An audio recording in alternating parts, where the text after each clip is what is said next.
kasih teman-teman sudah bergabung di kelas pada malam hari ini, kelas online series tentang filsafat yang pertama. Jadi kami memang sengaja memilih tema filsafat pendidikan di awal untuk online series ini. Nanti kita akan lihat sama-sama betapa, betapa sebenarnya filsafat pendidikan itu bukan hanya harus dipelajari oleh mereka yang belajar tentang di keguruan dan ilmu pendidikan, tetapi sebenarnya setiap orang juga semestinya belajar tentang filsafat pendidikan. Itu yang ingin saya katakan. Nah, saya Trio Kurniawan. Saya adalah pendiri dan juga pendamping untuk teman-teman di Betang Filsafat. Ini teman-teman di Betang Filsafat memang tidak saya undang secara khusus untuk sesi online series ini karena mereka punya agenda untuk kelas offline juga untuk pelajaran. Jadi kelas online series ini khusus untuk teman-teman yang tidak bisa bergabung langsung di offline seriesnya Betang Filsafat. Eh, di sesi pertama, di kelas pertama ini, kita akan belajar tentang bagaimana sih konsep-konsep dasar dari filsafat pendidikan menurut para filsuf Yunani awal. Jadi, kalau orang belajar filsafat pendidikan, kebanyakan rata-rata langsung belajar dari para filsuf kontemporer atau filsuf modern, tetapi dalam penyusunan kurikulum tentang filsafat pendidikan ini, saya berdiskusi dengan teman-teman yang juga terlibat di bidang filsafat.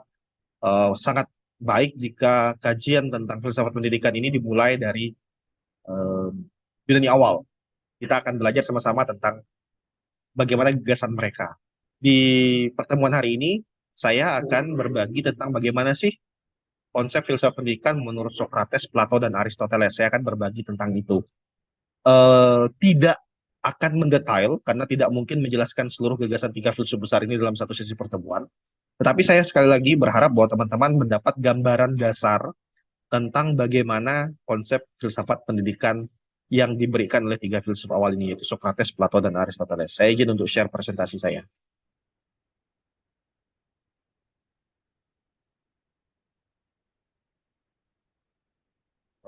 Oke, sebentar. Oke, teman-teman. Saya akan memulai dengan pertanyaan sederhana, yaitu apa itu filsafat pendidikan? Kita setiap hari itu selalu dikelilingi dengan kegiatan mendidik diri atau mendidik orang lain, atau kita dididik oleh orang lain, atau kita didik oleh diri sendiri. Intinya, kita dalam keseharian itu selalu berada dalam lingkaran pendidikan. Pendidikan yang saya maksud ini bukan hanya sekadar pendidikan formal, tetapi juga non formal. Pendidikan di sekolah atau kampus kita, atau pendidikan di keluarga kita, atau dalam keseharian dengan teman-teman kita.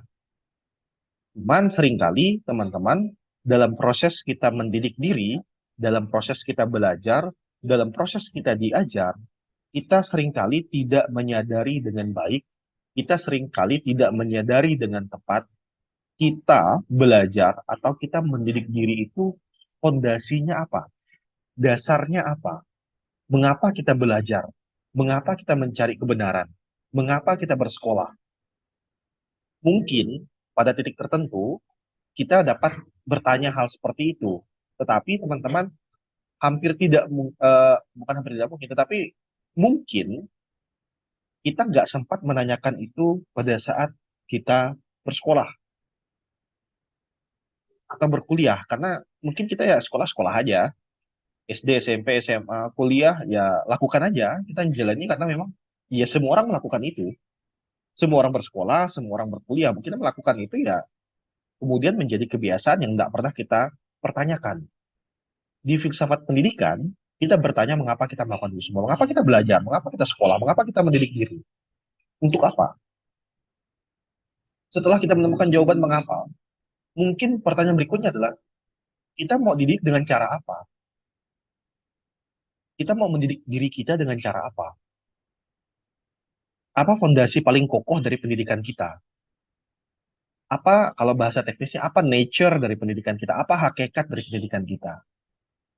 Mengapa pertanyaan-pertanyaan ini penting, teman-teman? Karena tanpa kita mempertanyakan fondasi pendidikan kita, arah pendidikan kita, atau dasar filosofis pendidikan kita, mungkin kita menjadi satu dari jutaan orang yang belajar hanya sebagai kegiatan formalitas. Saya belajar ya karena memang semua orang belajar.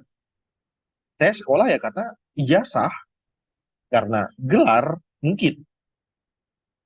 Nah, dalam kajian tentang filsafat pendidikan yang akan kita mulai dari hari ini sampai beberapa pertemuan ke depan, saya akan mengajak kita semua untuk benar-benar menggali apa konsep filosofis dari yang melingkupi dunia pendidikan kita, dan bagaimana tawaran-tawaran filosofis, tawaran-tawaran yang diberikan filsafat untuk mengembangkan kebijaksanaan, untuk memberi arah dan memberi dasar bagi dunia pendidikan. Itu yang akan kita coba pelajari bersama-sama dalam pertemuan dari hari ini sampai eh, beberapa pertemuan ke depan. Secara teoritis ya teman-teman ya, filsafat pendidikan itu bagian dari filsafat praktis. Jadi yang dipertanyakan seperti saya katakan tadi adalah tujuan dan hakikat dari pendidikan. Nah, filsafat pendidikan ini karena dia filsafat praktis, dia mempersoalkan, dia mencari dasar dari pendidikan yang muncul dari ragam persoalan pendidikan. Ini salah satu cabang dari filsafat. Jadi filsafat pendidikan itu salah satu cabang dari filsafat praktis yang memang mempelajari tentang hakikat dan tujuan dari pendidikan. Nah, pertanyaan tentang hakikat dan tujuan dari pendidikan ini muncul karena memang ada banyak permasalahan pendidikan. Dididik dengan cara apa sih yang paling tepat? Apakah dialog merupakan cara yang paling tepat untuk belajar? Apakah eh, satu arah merupakan cara yang paling tepat untuk belajar? Apakah belajar itu tujuannya untuk gelar? Apakah belajar itu tujuannya untuk mengenyangkan isi perut kita? Apakah belajar atau mendidik diri itu tujuannya untuk eh, mengembangkan diri kita menjadi pribadi yang utuh dan bla bla bla. Ada banyak sekali pertanyaan di situ, pertanyaan-pertanyaan filosofis. Nah, ya satu hal yang harus kita mengerti adalah pendidikan dimengerti bukan hanya persoalan sekolah, teman-teman, tapi juga persoalan keseharian. Artinya yang ingin saya katakan adalah ketika kita bicara tentang filsafat pendidikan, kita tidak semata-mata berbicara tentang bagaimana kita bersekolah, bagaimana kita pergi ke universitas, bukan bukan soal itu. Ketika kita berbicara tentang filsafat pendidikan, kita bicara tentang keseharian manusia. Manusia yang mencari jati dirinya, manusia yang ingin membentuk dirinya. Nah, karena cakupannya sangat luas karena tentang keseharian manusia tadi, makanya ketika kita belajar tentang filsafat pendidikan, kita kemudian akan beririsan dengan banyak ilmu, dengan etika, sosial, budaya, dan akan banyak lainnya. Kita beririsan dengan ilmu-ilmu itu. Nah, filsafat pendidikan juga tidak terbatas pada persoalan tadi yang saya katakan, pedagogi andragogi tentang bagaimana mengajar di ruang kelas, bagaimana cara belajar yang baik, bukan bukan bukan sebatas soal itu. Tapi juga ketika kita bicara tentang filsafat pendidikan, kita bicara tentang bagaimana dasar filosofis dari penyusunan kebijakan-kebijakan pendidikan yang ada di sekitar kita. Ini bisa jadi bahan refleksi kita bersama-sama. Nah, eh,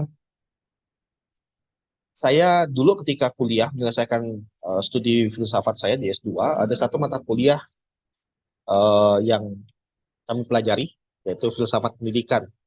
Nah, salah satu profesor saya, Profesor Anitali, beliau tiga memberikan gambaran tentang bagaimana relasi dalam dunia pendidikan. Ada tiga relasi dalam dunia pendidikan di Indonesia. Relasi ini terjadi antara individu dengan pemerintah, individu dengan masyarakat, dan individu dengan pasar. Apa maksudnya? Jadi teman-teman, sebelum kita melangkah lebih jauh tentang tentang bagaimana memahami gagasan filosofisnya Socrates, Plato, dan Aristoteles, sebelum kita belajar di situ, saya ingin mengajak kita melihat bagaimana relasi dalam pendidikan ini. Bahwa orang yang disebut dengan orang yang mendidik diri, orang yang terdidik, produk dari dunia pendidikan, dalam hal ini dunia pendidikan formal, kalau kita sebut seperti itu akan selalu beririsan dengan tiga relasi ini. yaitu individu dan pemerintah, seperti saya katakan tadi, individu dan masyarakat, dan individu dan pasar. Apa yang dimaksud relasi dengan individu dan pemerintah? Bahwa ketika manusia mendidik dirinya, ketika manusia mendidik dirinya, ini saya berbicara tentang gambaran umum ya, teman-teman ya. Ketika manusia mendidik dirinya, dia mendidik dirinya dalam alur, dalam ruang, dalam regulasi yang diatur oleh pemerintah. Dalam regulasi yang diatur oleh pemerintah.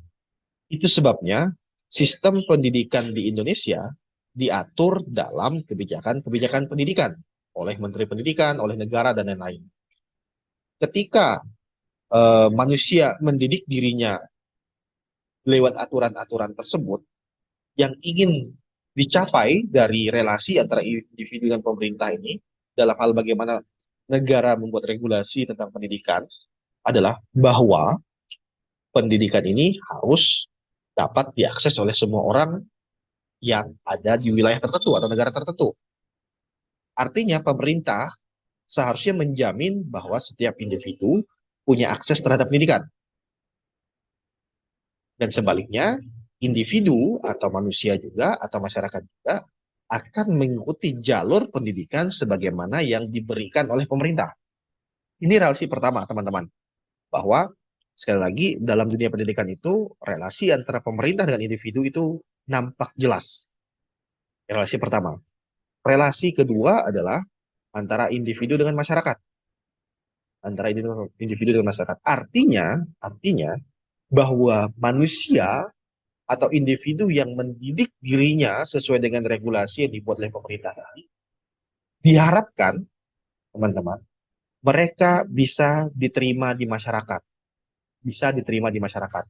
Moralitasnya, tindakannya, cara pikirnya, itu bisa diterima di masyarakat. Makanya, kalau sebuah lembaga pendidikan itu mendidik manusia yang ada di dalamnya, tetapi kemudian setelah lulus tidak bisa menyatu dengan masyarakat dan bergaul dengan masyarakat, maka lembaga pendidikan itu tidak akan bisa masuk dalam apa namanya lembaga pendidikan tersebut, tentu tidak bisa masuk dalam kriteria relasi yang ideal antara individu dengan masyarakat dalam hal pendidikan, tidak akan bisa masuk. Jadi masyarakat harus bisa, individu yang dididik dalam lembaga pendidikan harus bisa diterima dalam masyarakat, harus bisa diterima dalam masyarakat. Nah, relasi yang ketiga menurut Profesor Anita Lee dalam hal pendidikan adalah bagaimana individu yang dididik lewat regulasi yang dibuat oleh pemerintah, lalu kemudian diharapkan bisa berbaur dengan masyarakat ini, individu ini bisa diterima oleh pasar. Apa yang dimaksud dengan pasar? Pasar yang dimaksud di sini adalah individu yang merupakan produk dari dunia pendidikan ini bisa bersaing dengan lulusan-lulusan lain, bisa menciptakan lapangan pekerjaan, dan juga bisa bekerja sesuai dengan standar yang ada di dalam masyarakat, dalam dunia kerja. Artinya, individu yang lulus dari lembaga pendidikan atau dunia pendidikan seharusnya mereka bisa mendidik dirinya dan mereka bisa menciptakan lapangan pekerjaan ataupun bekerja. Nah, kalau individu ini setelah dia selesai mendidik dirinya tidak bisa ngapa-ngapain, maka lembaga pendidikan atau dunia pendidikan di mana individu itu berasal itu akan dipertanyakan. Ini kompeten apa enggak? Ini tiga relasi penting dalam dunia pendidikan, teman-teman. Nah, filsafat pendidikan yang kita pelajari seharusnya itu mampu membackup tiga relasi ini. Bahwa mereka yang entah lewat pendidikan formal ataupun non formal itu harus mampu hidup sesuai dengan regulasi yang ada dalam pemerintahnya, sosial politik. Individu ini juga harus bisa berbaur dengan masyarakat, dan individu ini juga bisa bekerja atau menciptakan lapangan pekerjaan. Ini yang akan kita lihat nanti ke depannya, apakah konsep-konsep pendidikan atau dasar-dasar pendidikan yang ada dalam sistem pendidikan yang kita hidup ini bisa menyokong ini apa enggak. Nah,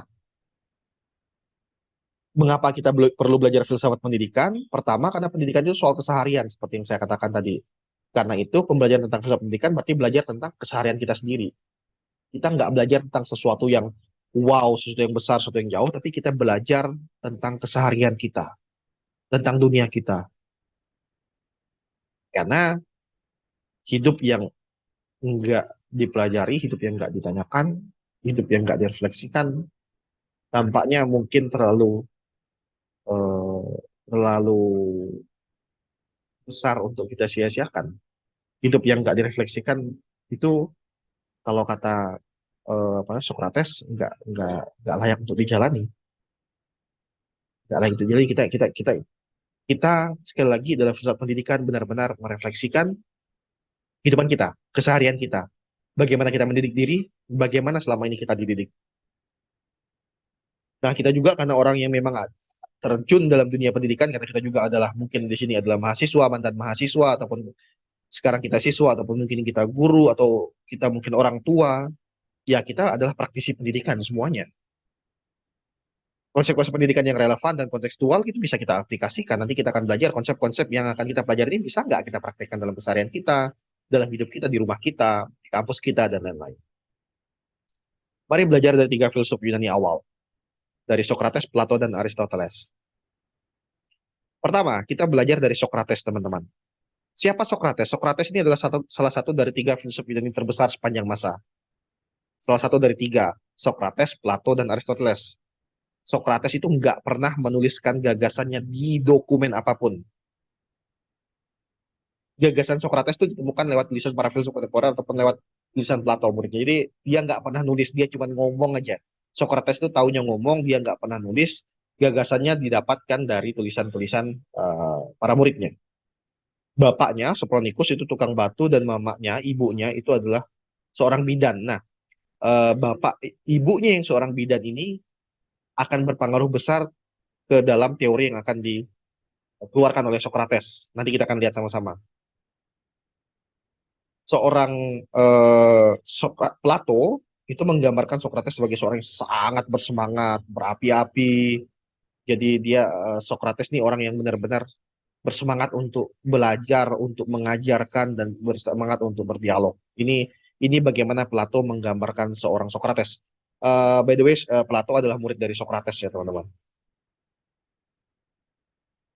Ini dia kaya, cukup kaya, tidak kaya raya, tapi dia dia keluarganya mampu menghidupi dirinya, berkecukupan, dan lain-lain.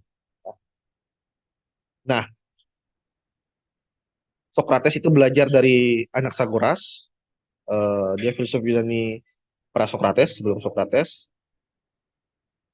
Awalnya Socrates itu pengen belajar kosmologi, tetapi kemudian kosmologi karena memang sebelum Socrates itu banyak filsuf itu merupakan filsuf alam. Mereka mempelajari tentang kosmologi, tentang alam semesta. Nah, Socrates awalnya tertarik untuk belajar kosmologi, tetapi kemudian dia meninggalkan fokus kajian tentang kosmologi, lalu kemudian dia belajar tentang relasi antar manusia, tentang etika, tentang bagaimana manusia harusnya hidup, bagaimana manusia harusnya kemudian berelasi dengan orang lain.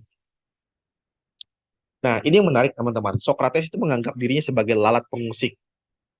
Dia menganggap dirinya lalat pengusik, kenapa?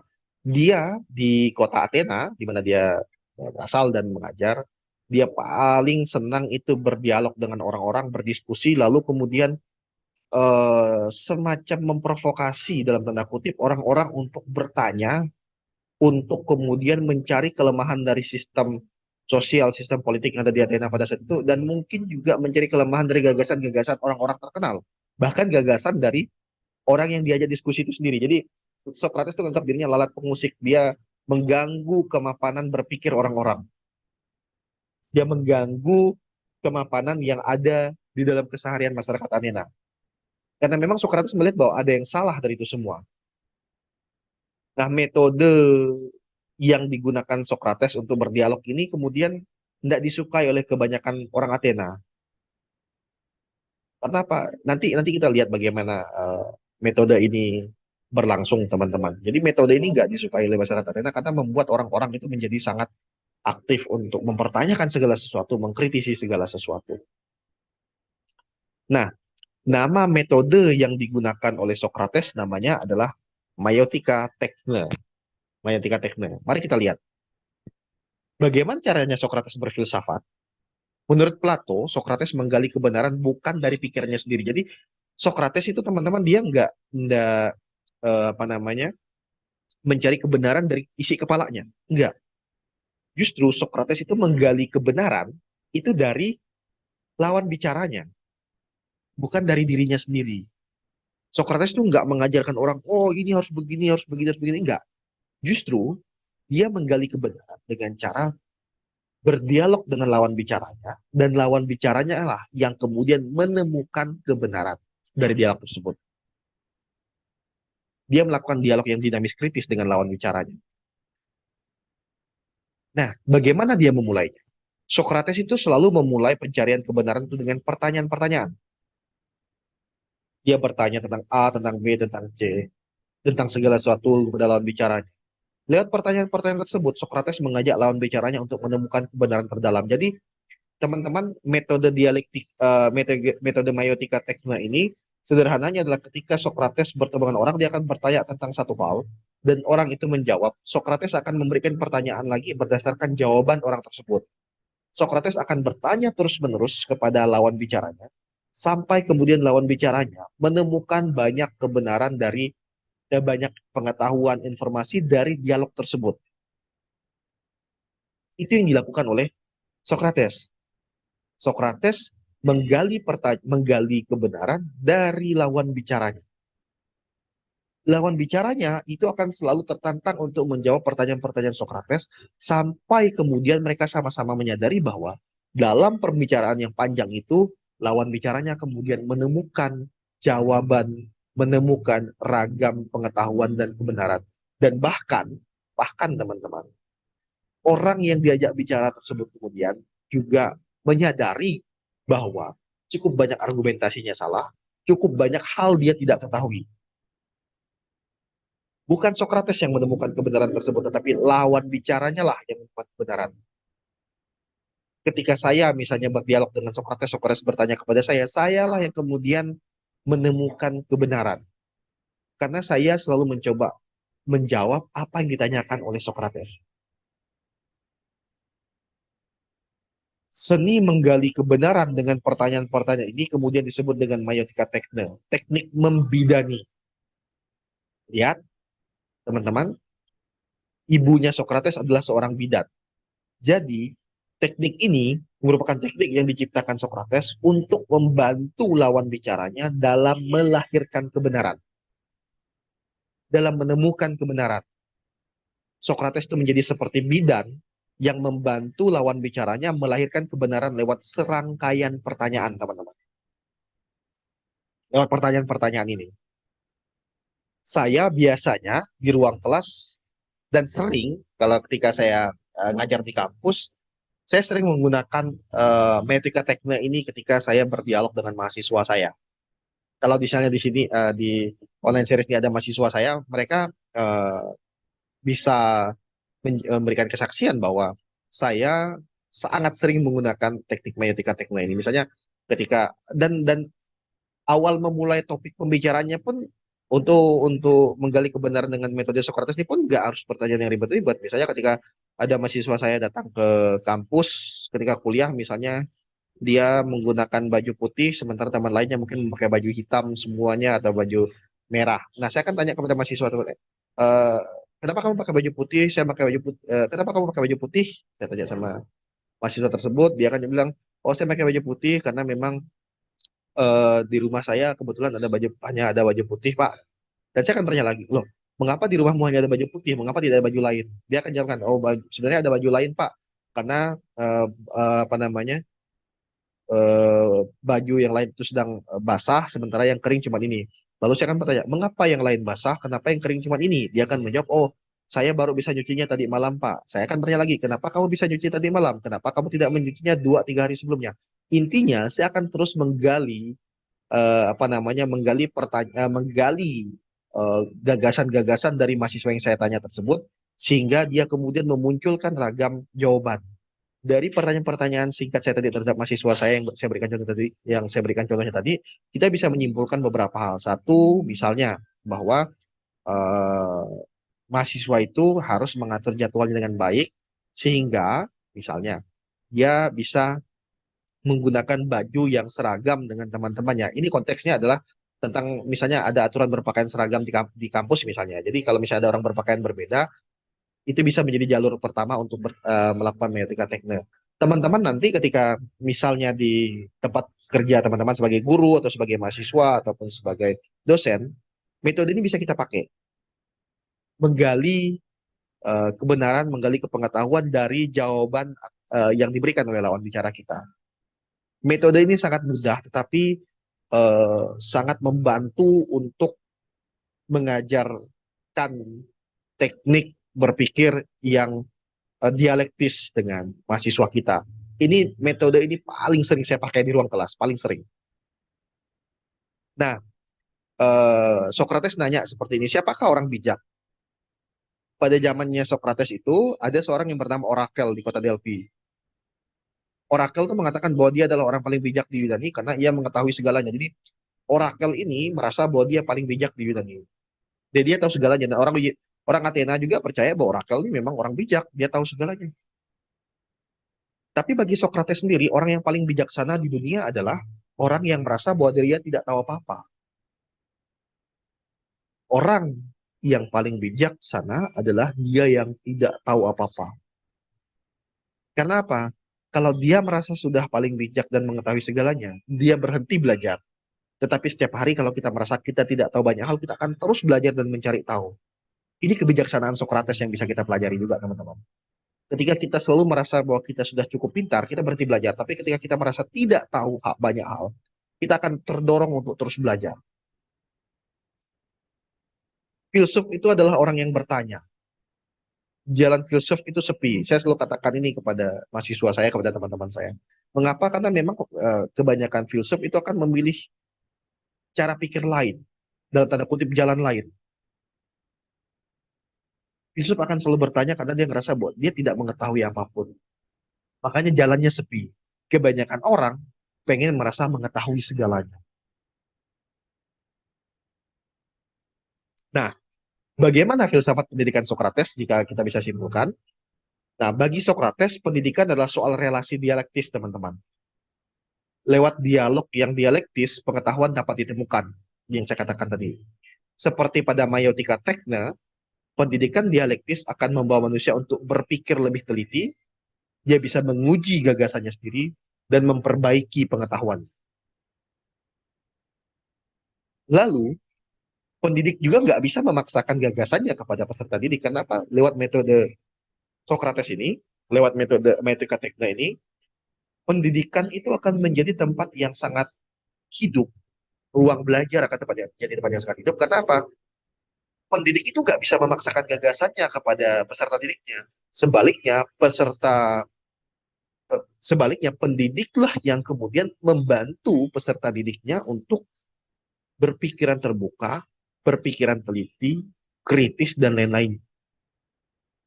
Pendidik itu hanya menjadi seperti bidan yang membantu peserta didik menemukan kebenaran. Ini yang selalu saya katakan dengan mahasiswa saya di ruang kelas.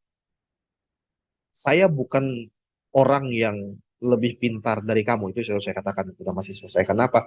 Mereka belajar, teman-teman mahasiswa sekarang, kita semua sekarang itu bisa belajar dari banyak hal, banyak tempat. Internet, kita bisa belajar banyak hal. Tapi yang selalu saya katakan kepada mahasiswa saya adalah, kalian mungkin tahu lebih banyak dari saya, belajar lebih banyak. Saya hanya hadir untuk membantu eh, para mahasiswa saya untuk memformulasikan dengan tepat gagasan-gagasan yang ada di kepala mereka. Saya hanya membantu para mahasiswa saya untuk membuat informasi-informasi yang mereka dapat dalam keseharian mereka itu punya nilai, punya arah. Itulah fungsi kebidanan yang saya miliki. Saya sekali lagi belajar dari Socrates.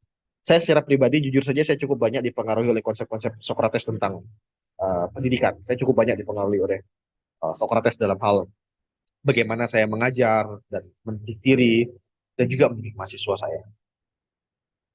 Pendidikan menurut Socrates kemudian bertujuan untuk merangsang penalaran yang cermat, disiplin mental moral, dan pengembangan intelektual. Inilah tujuan dari pendidikan, merangsang nalar kita untuk berpikir teliti, cermat, utuh, dan berkembang. Ini tujuan pendidikan menurut Socrates. Dengan berpikir dialektis, manusia akan mampu menertibkan, meningkatkan, dan mengubah dirinya. Dia tahu bahwa dia nggak tahu apa-apa. Saya tahu bahwa saya nggak tahu apa-apa. Kamu tahu bahwa kamu nggak tahu apa-apa. Itu sebabnya kita terus belajar. Itu sebabnya kita terus berpikir. Oke, ini Socrates. Saya izin minum sebentar.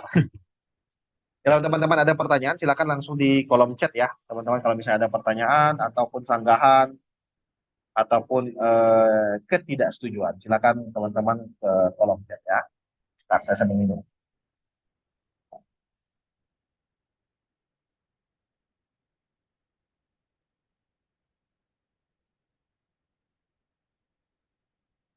Nah, setelah kita belajar Socrates, kita akan belajar filsuf kedua.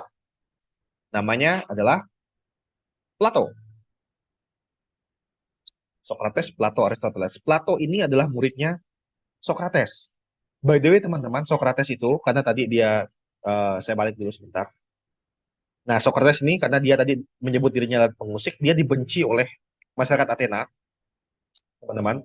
Dia dibenci oleh masyarakat Athena, lalu kemudian dia dihukum, diadili, karena dianggap sebagai provokator yang membuat orang muda Athena itu, apa ya, memberontak, menjadi eh, tukang rusuh, suka bertanya, membuat sistem tidak stabil di Athena. Jadi Socrates itu dianggap sebagai provokator sehingga dia dihukum di penjara, tetapi kemudian Socrates memilih untuk minum racun, bunuh diri daripada berhenti mengajar, sederhananya kayak gitu. Jadi Socrates diminta untuk tidak mengajarkan lagi gagasan ini kepada orang muda, meyakinkan teknik ini kepada orang muda. Tapi Socrates bilang tidak ada masalah bagi saya karena yang saya cari adalah kebenaran, keutamaan, dan saya mau membantu orang-orang muda ini menemukan kebenaran, menemukan keutamaan. Makanya Socrates mengatakan tidak ada masalah bagi saya bunuh diri, minum racun. Dan Socrates mati minum racun di penjara bersama dengan dia minum apa namanya dia di penjara minum racun dan mati di hadapan para muridnya.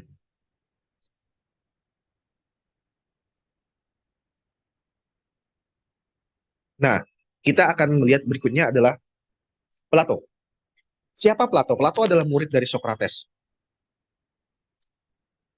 Ini informasi biografi Plato saya lewatkan saja, teman-teman bisa lihat nanti di internet tentang siapa Plato ini. Intinya dia dari keluarga terkemuka, ya. Dia dari keluarga terkemuka. Ini saya lewatkan dulu. Oh ya, kita ada poin kedua ini, yaitu setelah meninggalnya Socrates. Jadi Plato ini kan murid dari Socrates ya. Dia merasa sangat kecewa dan sedih dengan kematian Socrates ini karena Plato sangat mengagumi Socrates, teman-teman. Ketika kemudian Socrates ini mati karena bunuh diri itu, Plato itu mempertanyakan tentang bagaimana mungkin seseorang yang sangat luhur, sangat bijak seperti Socrates kemudian tampak dalam tanda kutip mati sia-sia. Bagaimana mungkin orang sehebat Socrates kemudian harus mati? Apa yang salah dengan masyarakat Athena? Itu pertanyaan Plato. Apa yang salah? Apa yang terjadi dengan masyarakat Athena sehingga tidak bisa menerima kebenaran seperti yang disampaikan oleh Socrates itu kegelisahan Plato, itu pertanyaan Plato ketika dia melihat kematian Socrates. Makanya kemudian setelah meninggalnya Socrates, Plato pergi. Dia melakukan perjalanan menuju Italia dan lain-lain.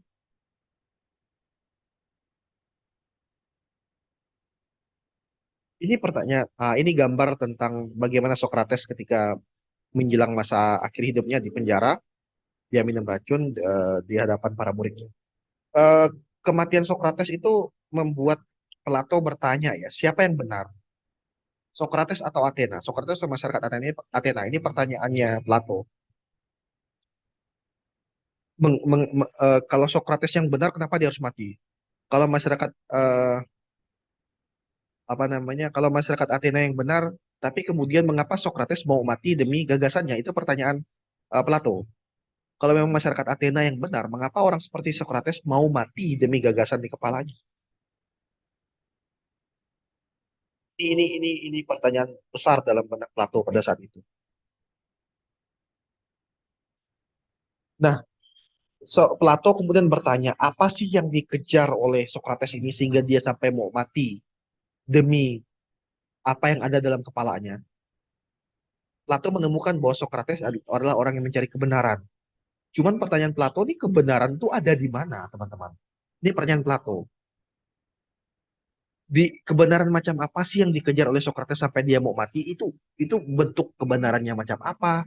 Dari mana kebenaran itu berasal? Di mana menemukan kebenaran itu? Itu pertanyaan Plato. Pertanyaan ini kemudian membawa Plato kemudian sampai pada konsep-konsep filosofisnya yang terkenal itu. Nanti kita akan lihat konsep filosofis.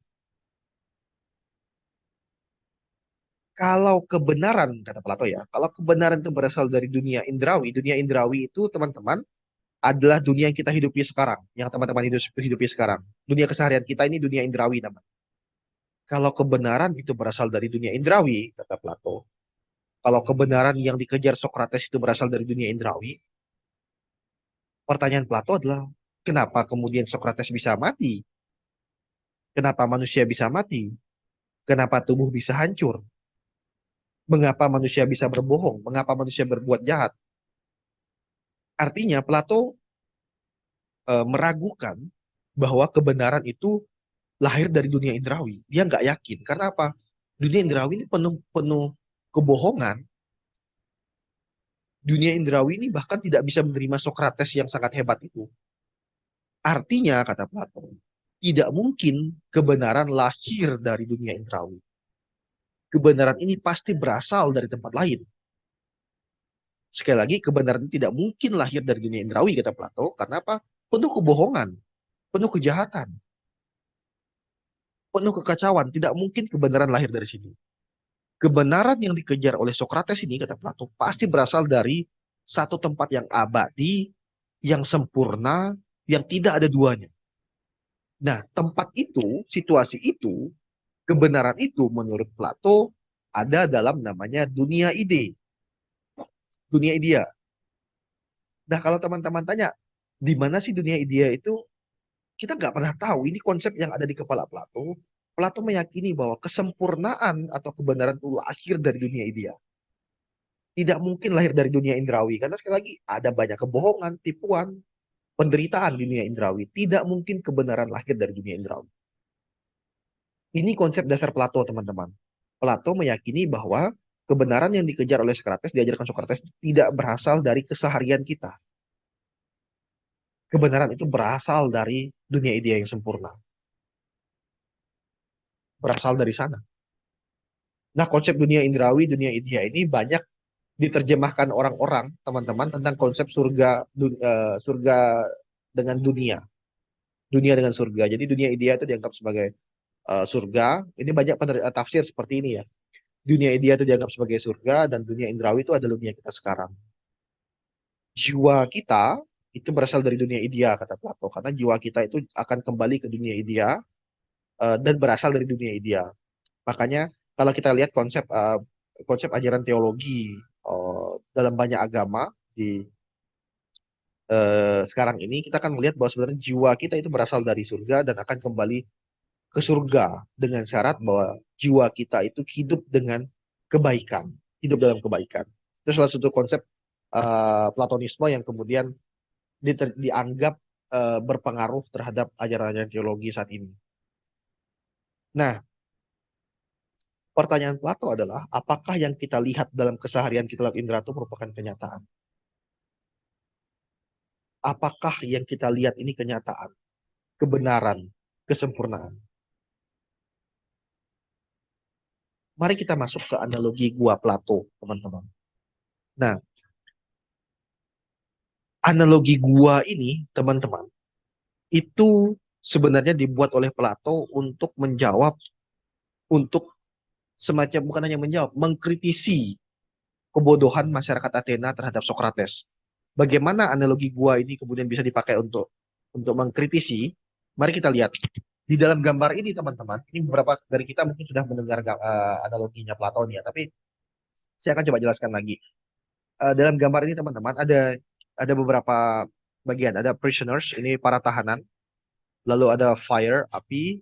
Lalu ada orang-orang di belakang ini, megang kucing, megang meja, dan megang kursi. Lalu kemudian ada bayangan di dinding. Ceritanya, ini analogi ya, berarti perumpamaan contoh ya. Ceritanya, ada tahanan-tahanan yang diikat di dalam gua, teman-teman. Diikat dalam gua. Entah bagaimana ceritanya, mereka ini sejak awal itu diikat dan menghadap ke dinding ini. Mereka tidak bisa melihat ke belakang, teman-teman. Mereka diikat, menghadap ke dinding ini. Terikat, menghadap ke dinding. Di belakang mereka, itu ada api perapian. Lalu juga ada orang megang kucing, megang meja, dan megang kursi di belakang mereka. Nah, para tahanan ini sekali lagi tidak bisa melihat ke belakang, mereka hanya bisa melihat ke dinding. Nah, para tahanan ini ketika melihat ke dinding, mereka meyakini bahwa bayangan yang ada di dinding ini adalah kebenaran. Ini beneran kursi, beneran meja, dan beneran kucing. Mereka meyakini bahwa apa yang tampak di dinding ini adalah sesuatu yang real. Sesuatu yang real.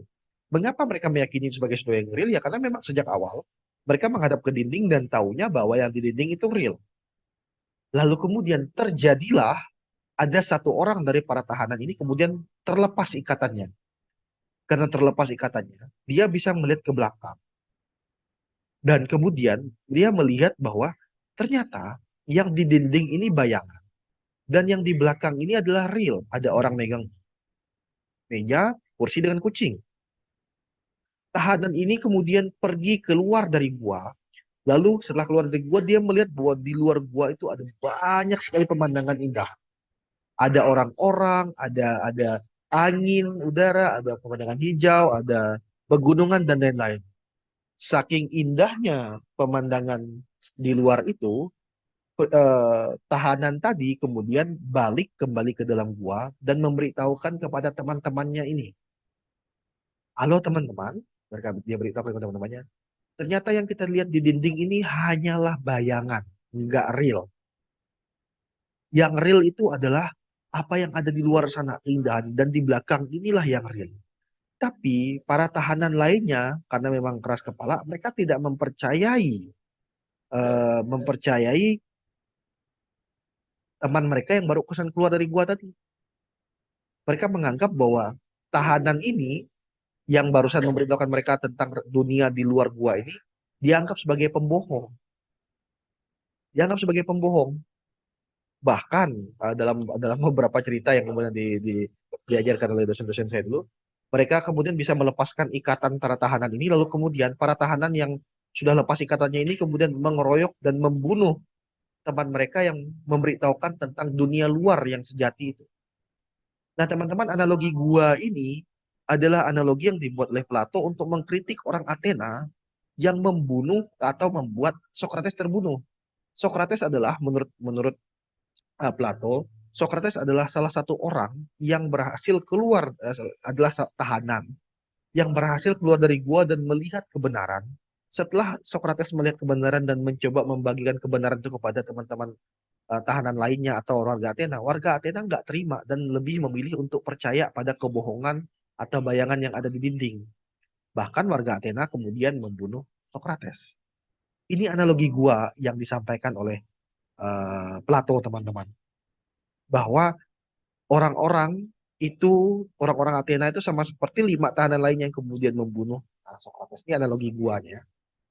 Nah, apa yang kita bisa gali dari konsep-konsep Plato tadi dan membawanya ke dalam ranah filsafat pendidikan Plato?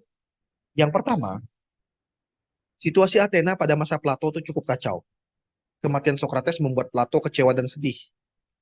Untuk membawa keadilan dan kebenaran bagi Athena, Plato meyakini bahwa pendidikan harus didapatkan oleh setiap warga negara. Jadi Plato menyadari bahwa usaha Socrates untuk membuat warga Athena, orang muda Athena itu bisa berpikir kritis, itu merupakan jalan terbaik untuk membantu mereka sadar bahwa ada kebenaran sejati. Plato meyakini itu. Makanya Plato kemudian bilang bahwa pendidikan itu nggak boleh cuman untuk orang-orang tertentu. Semua warga Athena, semua warga Yunani itu harus mendapat pendidikan yang layak supaya pikirannya terbuka, supaya mereka bisa keluar dari gua tadi, teman-teman. supaya bisa keluar dari gua tadi dan melihat kebenaran juga. Pendidikan untuk semua orang. Bagi Plato, setiap warga negara harus diberikan kebebasan untuk dididik sesuai dengan kemampuan, minat, dan jenjang usianya. Jadi, Plato yakin bahwa setiap warga negara itu harus dididik dengan kemampuannya, dengan minatnya. Nggak bisa satu pendidikan yang sama untuk semua orang. Tergantung, kalau minatmu adalah bidang militer, kamu didik militer. Kalau kamu minatnya olahraga, didik olahraga. Kalau bidangmu sains, kamu didik sains. Dan sesuai dengan jenjang usianya juga. Tujuan utama pendidikan bagi Plato adalah untuk membebaskan manusia dari ketidaktahuan. Tadi, untuk membantu manusia keluar dari gua, keluar dari keterbelakangan. Pembebasan akan menjadikan manusia sebagai pribadi yang utuh, sehingga dia bisa sampai pada kebajikan, kebaikan, dan keadilan. Sama seperti analogi gua tadi, teman-teman, pendidikan itu membuat kita mampu untuk lepas dari belenggu ikatan kita sebagai tahanan kebodohan, lalu kita keluar dan menemukan kebenaran, lalu kemudian kita bisa menjadi pribadi yang utuh dan kemudian membagikan kebenaran itu kepada orang lain. Pendidikan itu soal bagaimana kamu mencapai sesuatu dan kamu berbagi kepada orang lain. Salah satu juga alasan mengapa saya membuat sesi-sesi kelas filsafat seperti ini, tentang filsafat membuat seperti ini adalah karena saya meyakini bahwa pendidikan nalar kritis itu menjadi hak setiap orang. Dan kalau saya dulu pernah belajar tentang ini di kampus saya, di universitas saya harus membagikan ini juga kepada orang-orang. Pendidikan itu membantu kita untuk mencapai sesuatu, lalu kemudian membuat kita juga membantu orang lain untuk sampai pada sesuatu. Ini konsep Plato banget. Konsepnya Plato banget. Karena tujuan ini begitu penting, Plato meyakini bahwa negara harus turun tangan dan menjamin semua warganya untuk memperoleh pendidikan. Jadi Plato nggak mau lagi kejadian seperti Socrates itu berulang. Karena itu Plato meyakini bahwa negara harus turun tangan untuk memberikan pendidikan kepada semua warganya. Negara harus turun tangan.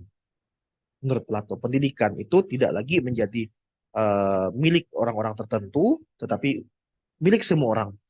Negara harus turun tangan. Pendidikan secara individual akan membentuk manusia menjadi pribadi yang berkeutamaan. Jadi kalau kita mendidik diri kita, menurut Plato, kita dididik untuk menjadi pribadi yang berkeutamaan. Kalau teman-teman lihat tadi dunia idea, dunia indrawi itu, pendidikan itu menurut Plato akan membuat manusia tidak berfokus pada dunia indrawi yang sementara. Kalau kamu mendidik dirimu, kamu tidak mendidik dirimu untuk hal-hal yang sifatnya temporal, hal yang sifatnya sementara, hal yang sifatnya jangka pendek. Pendidikan menurut Plato itu membentuk manusia untuk menjadi pribadi yang utuh dan berpikir jangka panjang. Artinya, dengan pendidikan kita diarahkan untuk berpikir tentang masa depan yang lebih jauh, berkeutamaan. Tidak fokus pada dunia indrawi, tapi terarah pada dunia idea. Secara sosial, pendidikan akan membantu manusia untuk hidup harmonis dalam komunitas masyarakat. Kita dididik untuk hidup harmonis, bisa hidup dengan orang lain. Nah, Plato meyakini bahwa setiap warga negara akan dapat hidup dengan harmonis, asalkan setiap orang mendapatkan kesempatan pendidikan yang setara. Jika warga negara tidak terdidik, maka negara akan hancur. Itu konsekuensinya. Makanya Plato merekomendasikan, memberi saran bahwa pendidikan harus diatur oleh negara untuk semua orang. Supaya orang bisa mendidik dirinya dan juga bisa saling mendidik satu dengan lain dan hidup harmonis satu sama lain. Ini filsafat pendidikan Plato. Mungkin minum lagi. Nah, nanti setelah sesi Aristoteles saya akan membuka sesi dialog atau tanya jawab atau pendapat teman-teman silakan ya. Setelah Aristoteles kita habiskan dulu ini. Nah, siapa Aristoteles? Aristoteles itu lahir sekitar tahun 384 sebelum Masehi di kerajaan Yunani kuno Makedonia. Nah, teman-teman, polis atau kota-kota negara kota di Yunani itu independen. Nah, Athena itu negara sendiri, Makedonia itu negara sendiri. Nah, Aristoteles itu bukan orang Athena. Aristoteles itu bukan orang Athena, makanya Aristoteles itu tidak bisa mendirikan universitas seperti Plato. Plato mendirikan kampus di Athena karena dia adalah warga Athena. Sementara Aristoteles itu mengajar di Athena, tetapi dia tidak bisa mendirikan kampus di Athena karena dia orang Makedonia.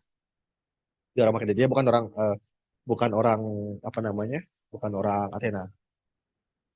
Nah, Aristoteles adalah murid Plato sejak Aristoteles berusia 17 tahun. Dia berguru kepada Plato selama 20 tahun sampai Plato meninggal. Jadi Socrates gurunya Plato, Plato gurunya Aristoteles. Ini mereka tiga orang yang saling terkoneksi dan menjadi filsuf besar.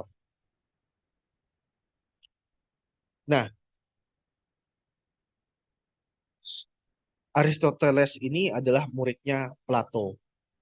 Saya sering ngomong gini ke mahasiswa saya, ke teman-teman saya yang belajar, mahasiswa saya terutama ya.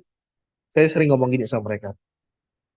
eh Seorang murid yang belajar dan meniru, saya ulangi, seorang murid yang belajar dan kemudian menghafal dan mengingat seluruh ajaran gurunya dan menjalankan seluruh ajaran gurunya adalah murid yang baik, tetapi dia tidak akan pernah bisa lebih besar dari gurunya.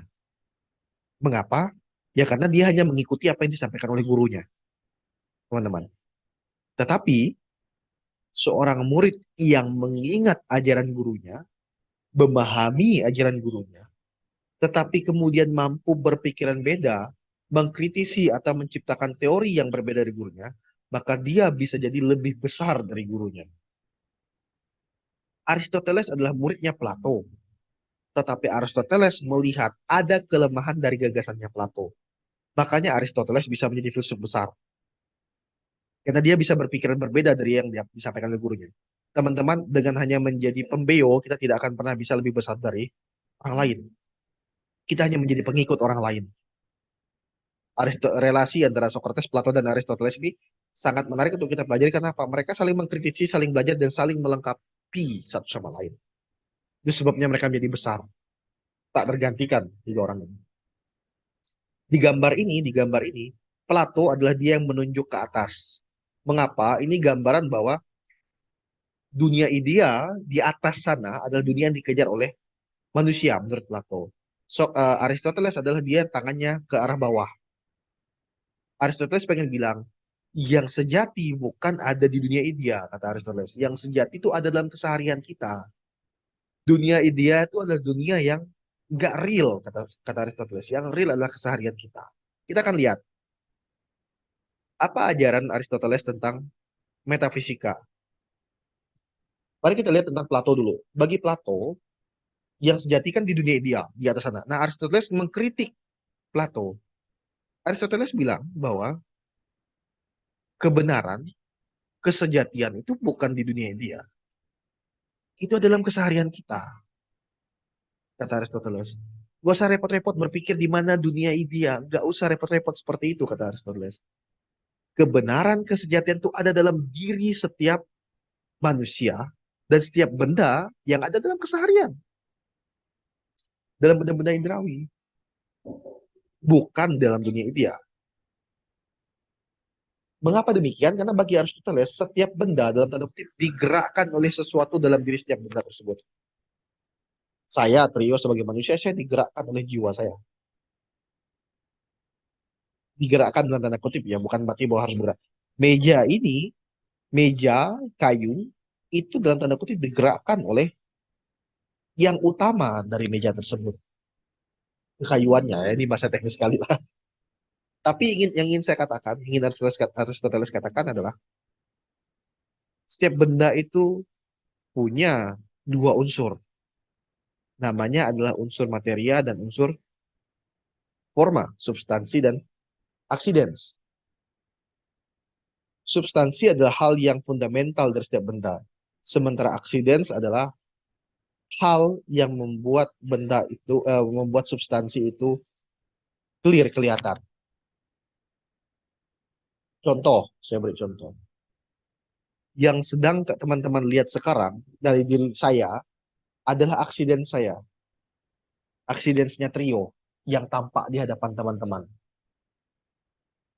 Yang tidak bisa teman-teman lihat adalah substansi saya, yaitu kalau bahasa ini bahasa filsafatnya sendiri. Ketrioan saya itu tidak bisa teman-teman lihat. Yang teman-teman lihat di hadapan teman-teman adalah wajah Trio, kulit Trio, ucapan Trio bisa teman-teman dengar, gerak tangan Trio bisa teman-teman dengar. Ini accidents. Yang kalian lihat tuh accidents, tapi ketrioan itu ada di dalam diri saya yang tidak bisa kalian lihat, tapi itu ada. Inilah cara Aristoteles membantah argumentasi Plato. Kalau Plato mengatakan bahwa substansi atau yang ideal itu ada di dunia dia, tapi Aristoteles mengatakan substansi atau dunia yang ideal itu ada dalam diri setiap benda. Ketika kalian lihat meja, yang kalian lihat itu accidents-nya, tetapi kemejaannya tidak bisa kalian lihat, tetapi ada dalam diri setiap meja. Ini salah satu konsep metafisikanya Aristoteles. Nah, bagaimana ajaran Aristoteles tentang etika? Bagi Aristoteles, setiap tindakan manusia itu pasti punya tujuan. Tidak ada tindakan yang tidak mengarah pada tujuan tertentu.